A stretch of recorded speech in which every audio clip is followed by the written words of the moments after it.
TWM Podcast.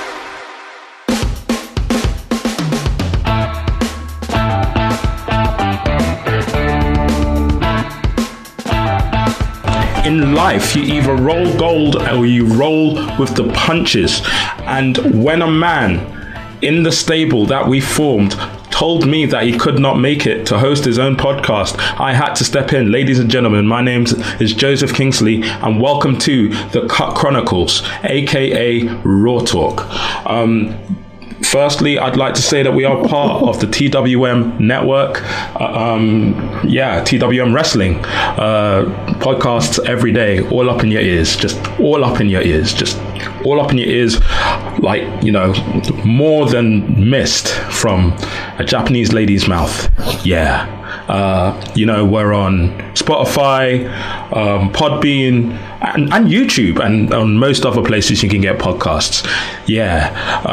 Can you tell that I'm nervous about this? I'm not sure you can. Anyway, I'm here with two incredible people who are not nervous at all about this. I'm here with long-time contributor to the show and all-around good guy. I'm here with Schmidtee. Say hello, Schmidtee. Oh, hello, mate. I'm so glad to be with this with you. Thanks for having me. And I know I said that I'm nervous, but it actually just occurred to me, this is his TWM Wrestling debut. Ladies and gentlemen, live from the negative zone, live from a place with possibly a worse human rights record than Saudi Arabia, it's Thomas Walton. Salam alaikum. I knew that would come up in the first minute. How are you boys doing today? Cracking. How about you? I'll get there, man. I'll get there. I mean, like, there's some stuff weighing heavy on my soul, but I'm going to try not to let it leak out. Aside from that, let's talk Raw. I can't believe it, but the Cuck Chronicles actually main evented a main event of Raw. Main evented Raw. I mean, if you can call that a main event, I call it a happy. Yeah, well, yeah. I mean, I've seen worse main events. Well, like, can somebody in their own words explain what happened? Because I'm still computing it. It's been hours. I mean, I watched it about 4 or 5 hours ago, and I'm still really, really confused. I'm pretty sure that the voice of the girl in the crowd, right before they cut off, going, "This is weird," pretty much something like that. Like, did Jerry Springer book it? Because she came up with 3 reasons she broke up with him in the space of about 3 minutes. And I'm pretty sure that 2 of them contradict each other. Sex addict, and you really want a baby. Well, if you want to have a baby, you need to have sex. And not being funny, isn't that what we do when you get married? You get married and you end up settling down having a baby. I mean this in the nicest way possible. I was going to say, but like, it's always been really clear that Rusev has thought that his wife is the hottest woman in the world. Why would he not always want to be on it? Yes! I mean, it's not just Rusev. I mean... Well, it's my way of talking around it, my friends. It's my way of talking around it. Right. Once Lashley is accused of being a liar because the third reason was that Rusev was cheating, and Rusev said it was shit. He doesn't come out with a rebuttal, but he comes out in full gear, ready for a fight. My man Lashley, take it from your boy Joseph. I could be your new Leo Rush because I need to make sure that you got receipts. I'm not gonna lie, he looked like he was ready for business, and yes, that is both in both contexts of the words right there. Like, like Schmidtee, just as a probably the hardest core wrestling fan on this particular podcast, please give me top to bottom your opinions of what happened.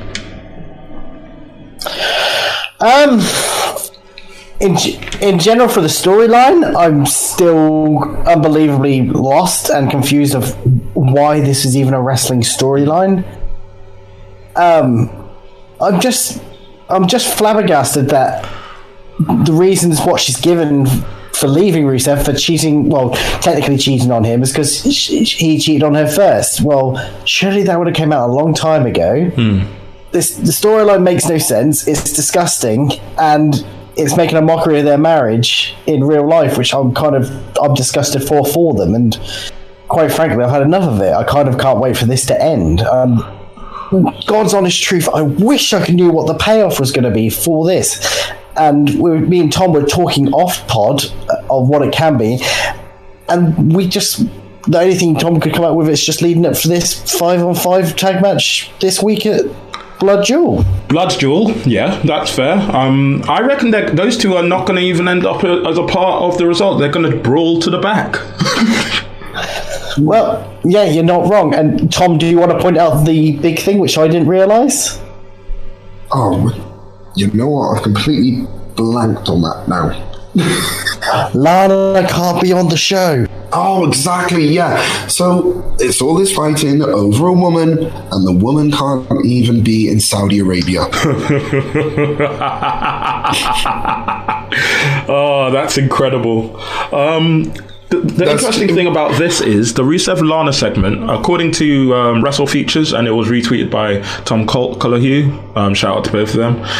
It's the segment last night. It's got 1.9 million views in under 12 hours. It is kicking everything else on the show by 1.3 million. I'm assuming it's talking about YouTube views, but casual fans love the shit out of this, and a great point was made.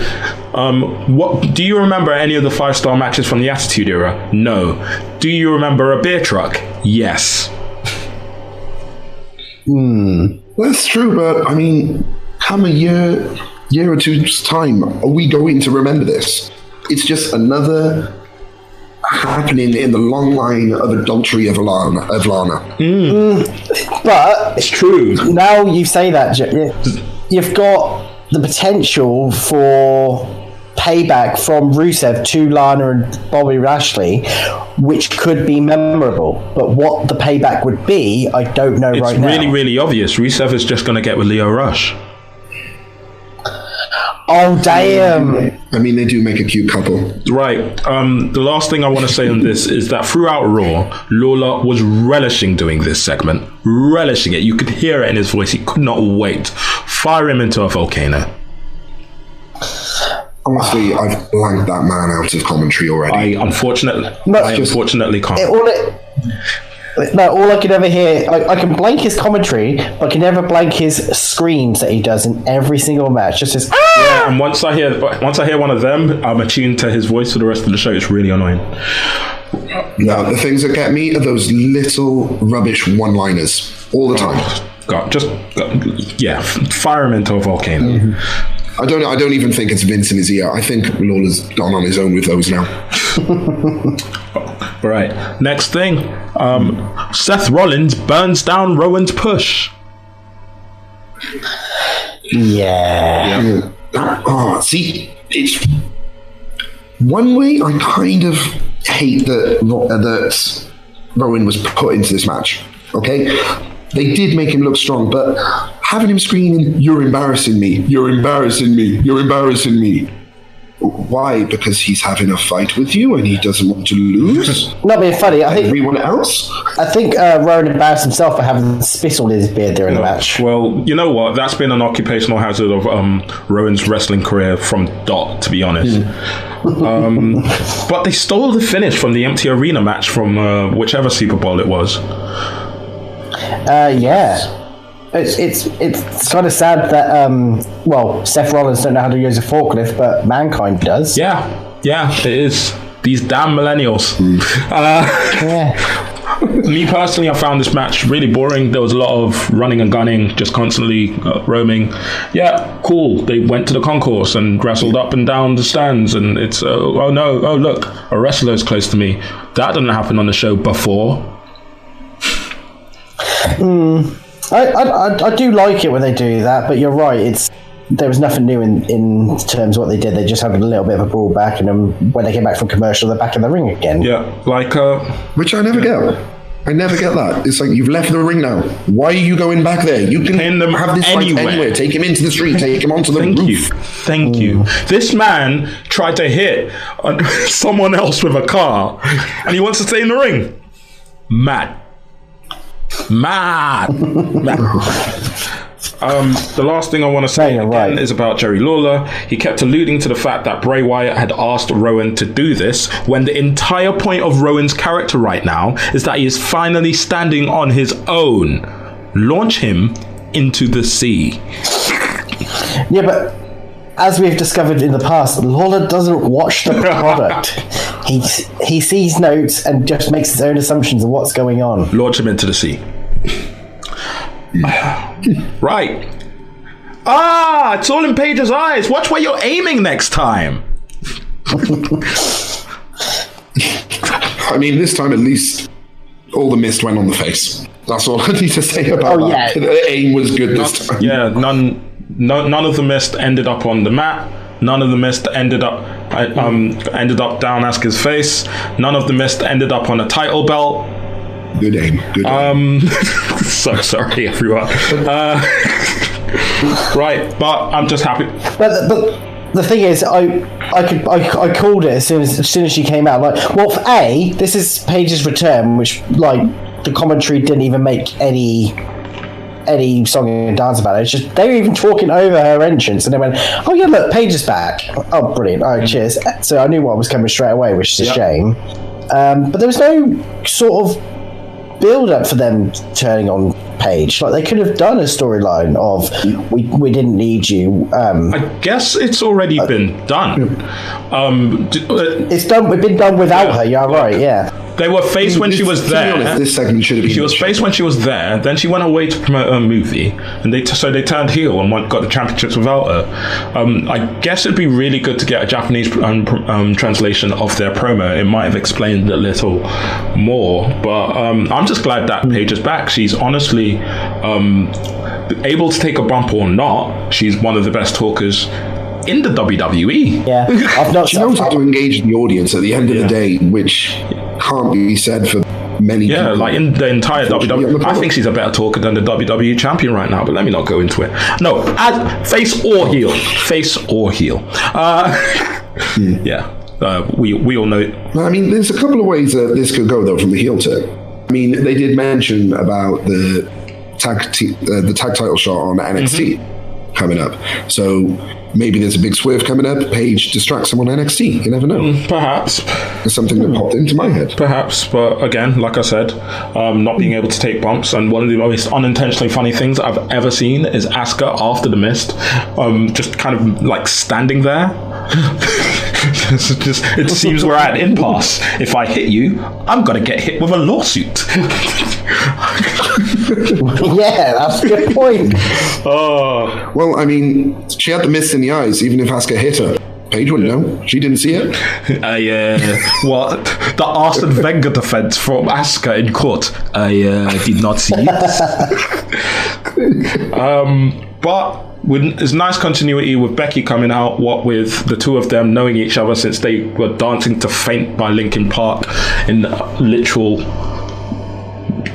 was it literally a bingo hall? I think it was a school. I think it was a school gymnasium. I'm not sure, but wherever that video was filmed, it would have been Shimmer. I believe. But it was a nice continuity of coming out, and that match is. I think it was the best. I think that this segment and this match were the best things on Raw, and everything else quickly plummeted downwards.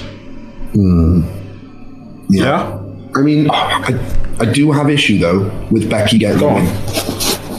Why Asuka was out there? Use a distraction to get the win on Becky. Do something instead of just, oh look, there we go. Numbers game doesn't count again. Yeah. Build up the tag team.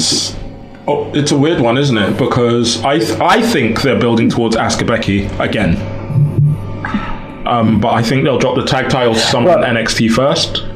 Yeah, I was going to say that would make not on Wednesday, but eventually. And from there, I think Asuka might win the belt, and Kairi. All I'm going to say is, if you're doing WrestleMania in a stadium with a giant pirate ship and you have Kairi Sane on your roster, what are you doing, lads? What are you doing? Joe, I'm going to bet you £10 right now they won't even use Kairi at WrestleMania. They'll miss the opportunity because it's WWE. No bet.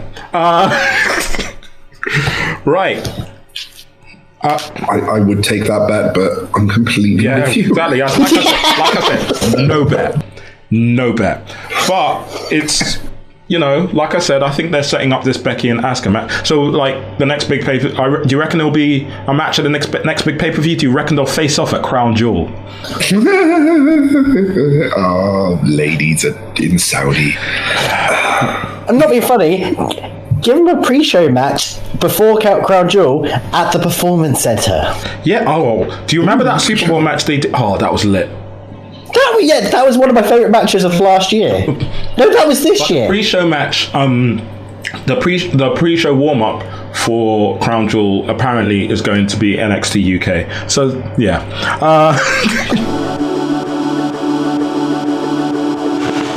This podcast, and indeed all TWM podcasts, are brought to you by SquaredCircleBox.com, the only place for your monthly wrestling box needs. With things from superstars from WWE, AEW, New Japan Pro Wrestling, Impact Wrestling, British Wrestling, Independent Wrestling, and loads more, it is the only place that matters if you want to get the best wrestling swag for a low, low price. That low, low price is just £25, people. What a bargain! And you can get snapbacks, t-shirts, magazines, DVDs, trinkets, whatchamacallit, doodads, you name it, they have it each and every month. And just because you listen to TWM, you sexy, sexy people, you get 10% off your first order. All you got to do is use the code TWM News in the checkout. Just use the code TWM News in the checkout for 10% off your first order at SquaredCircleBox.com.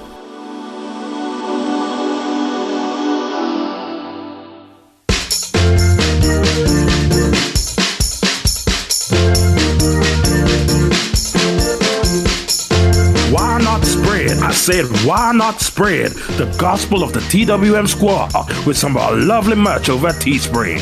We have t-shirts for all shapes and sizes, hoodies, sweatshirts, mugs, stickers, and loads more. Also, just for listening to this podcast, you can get 10% off your order. I said using the code podcast. That's podcast. Once again, podcast in the checkout for 10% off at teespring.com/stores/TWM-wrestling-merch. That's right. Praise. Testify. Right. News.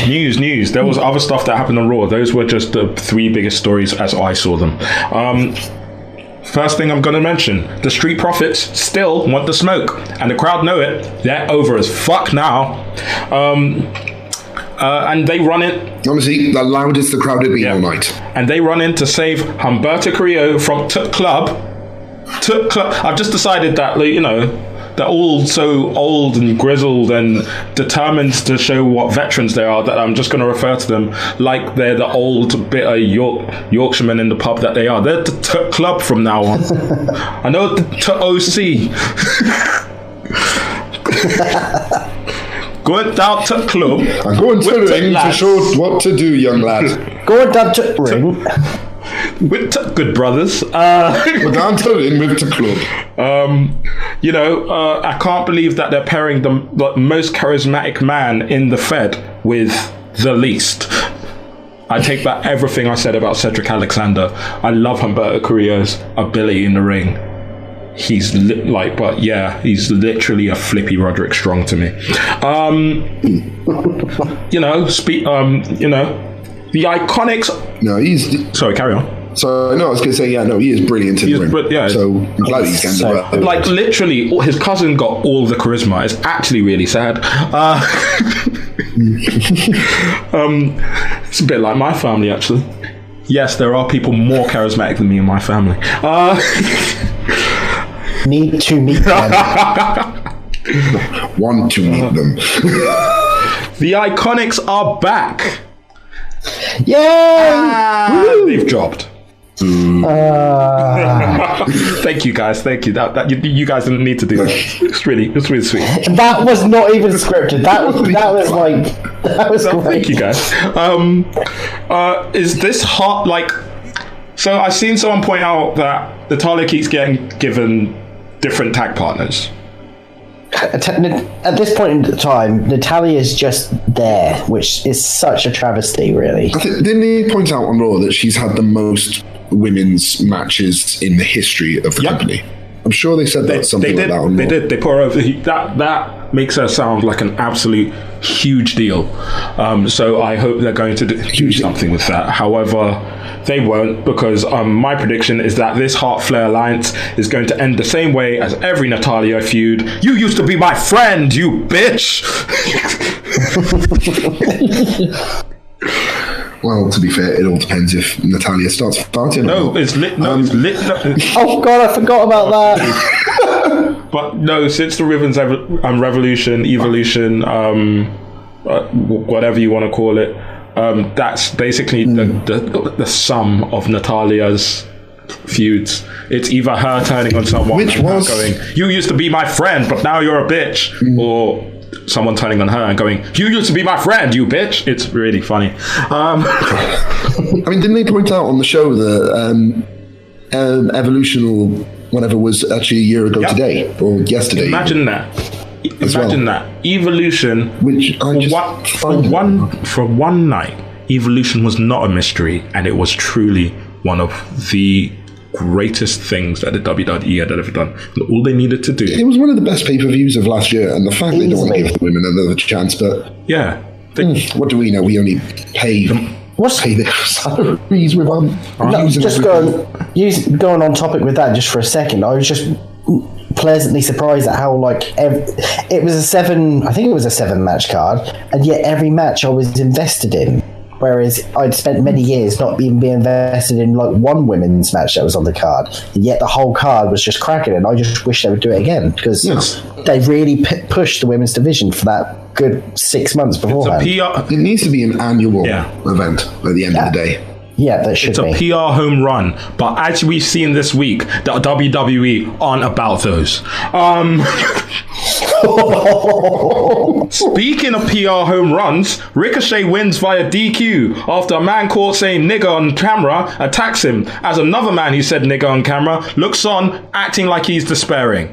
Do one of you guys... I have no words. So basically, Drew McIntyre, Ricochet having a decent match. I'll give them that. I do like seeing those two in the ring. And suddenly, out of nowhere, with an absolutely ridiculous RKO. It was. Onto Ricochet as Hulk Hogan is watching, crying, but probably has a small smile on his face. Hand on heart. I hope... Well, the RKO was fucking beautiful. But I don't want to ever see it again, because that can go wrong so badly. Ricochet's neck should be broken. I mean, I had flashbacks to watching that pedigree where the guy thinks he's going up for a powerbomb or something and lands on his head. Yeah. I have all faith in Ricochet to know, I know I'm going to do it, I'm fine.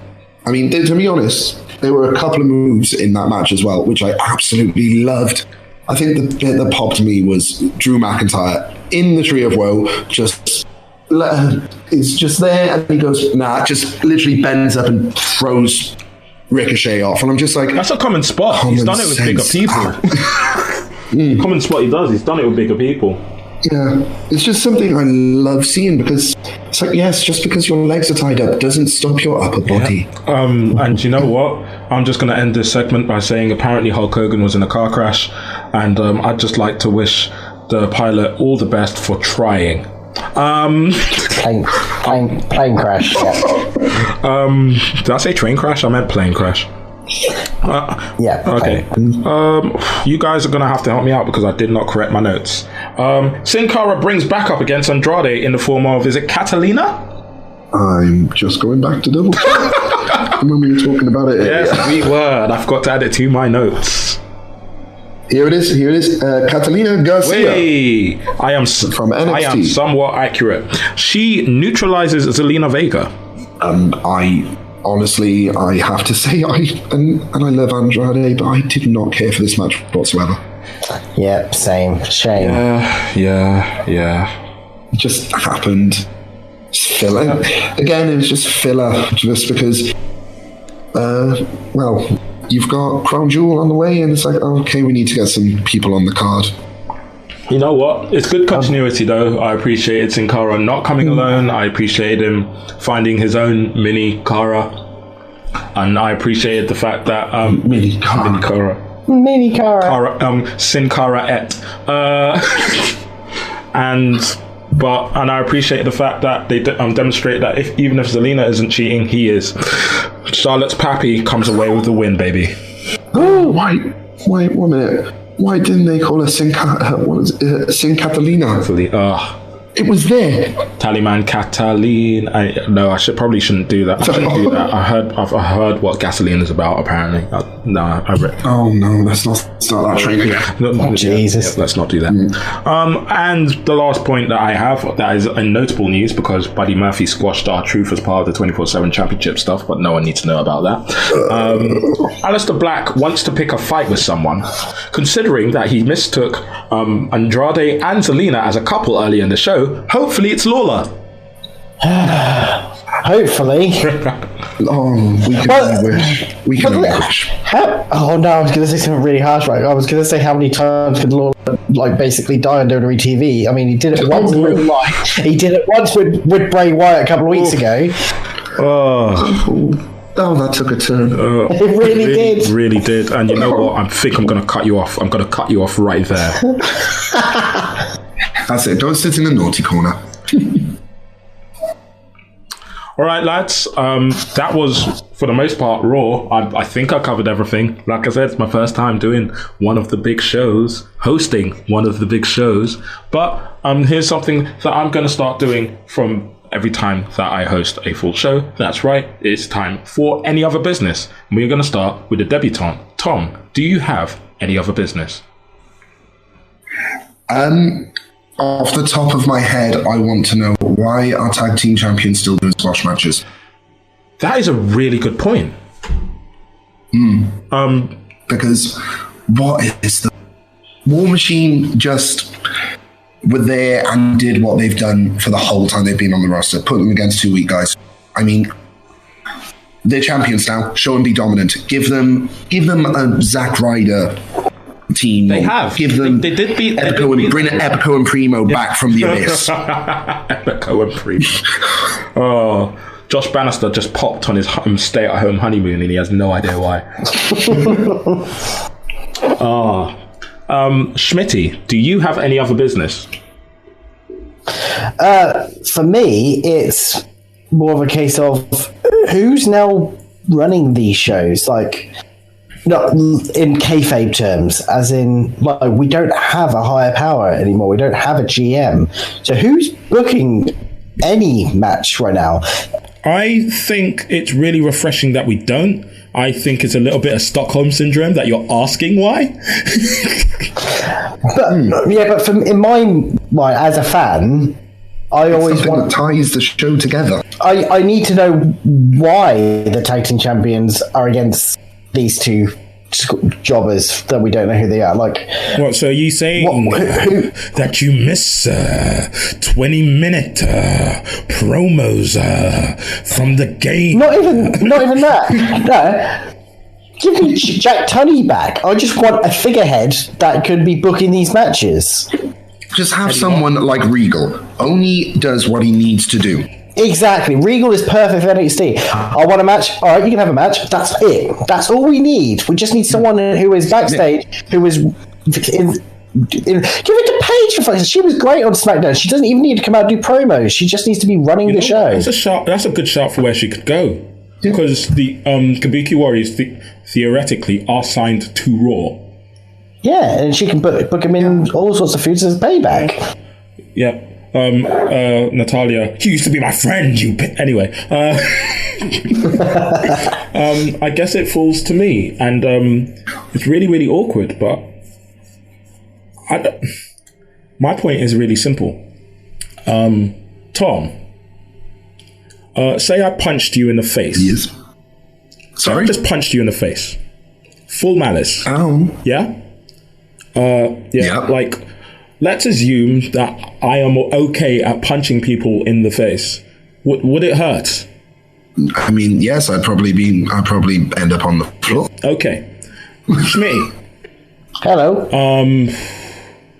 say that we're on the bus or on some sort of public transport towards a wrestling show, and I'm sitting next to you and I'm in a rush to get off because we're here and it seems like the doors are about to close, and I stand up and I accidentally elbow you right in the middle of your forehead.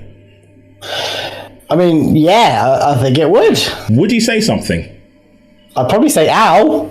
You'd probably say ow. Would you say something to me?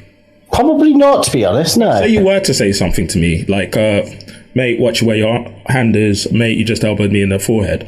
And I turned around. Yeah. I turned around and said, no, I didn't. Sorry? No, I didn't. Or What? someone else turned around and said, no, he didn't. How would that make you feel? Pretty shitly. Yeah. I'd just like everyone listening to bear that in mind in terms of current events. Anyway, this has been Raw Talk. We are TWM Wrestling. Please follow us on every social media platform at TWM Wrestle. Guys, we've got articles constantly coming out. Lots of Halloween themed articles this week. We got show reviews. We have more podcasts coming out. We got the indie wrestling show tomorrow. We got Wednesday Night War on Thursday. We're probably going to do something to cover Blood Money 2, Electric Boogaloo as well. Guys, do you want to hit us with your acts? Well, yeah, I'll go first. Then my Twitter is at the Lynn Legend on Twitter. Yeah, that's the one. Yeah, and you can follow me on Twitter at TD Walton. TD Walton, and I'm still looking for my Twitter address. I don't know which one to pick. There's been a few which are absolutely incredible, but I think I might put over a friend. Oh yeah, it's at Emily No Mates, just purely for her absolutely incredible Becky Lynch Halloween costume. That did look great. I've not seen it. I'm going to go look now. Guys, this has been Raw Talk. This has been Joseph Kingsley covering for his tag team partner and former stablemate Daniel Lloyd. He will probably join you next week. I might see you then. I might be one of the contributors again. But until then, see you guys.